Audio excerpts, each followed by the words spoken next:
Kita pernah bergelar Asian Tiger dan kita boleh lakukan sekali lagi apabila ditunjang oleh Perikatan Nasional.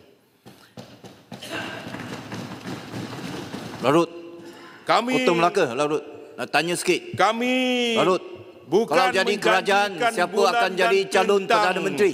tetapi menawarkan masa depan yang lebih realistik, Larut, lebih adil, lebih baik kepada rakyat Malaysia yang kami sayangi ini. siapa calon Perdana Menteri? Kami tawarkan.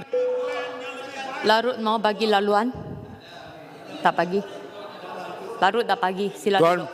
Puan Ketua, Untuk saya tahu dia meyakinkan nak rakyat mengacau. siapa ialah calon Perdana Menteri. Yang berhormat, Larut tak bagi laluan. Sila duduk. Calon Saya- Perdana Menteri. Siapa? Okey, Siapa Kota calon Melaka. Perdana Menteri? Saya jawab, duduk. Kota Melaka, Perdana Menteri Hulu Terengganu. Puan Ketua,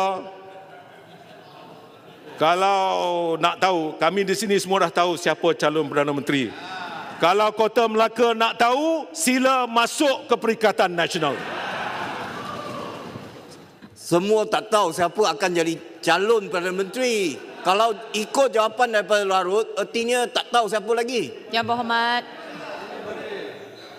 Puan Ketua, kalaupun saya bagi tahu dengan dia, bukan dia nak mengundi kita pun. Jadi engkau tak payah sibuk lah. teruskan. Ini kerja kami. Ya. Ini saya naik marah ni. Jangan marah. Janganlah kacau. Haru biru betul Kota Melaka.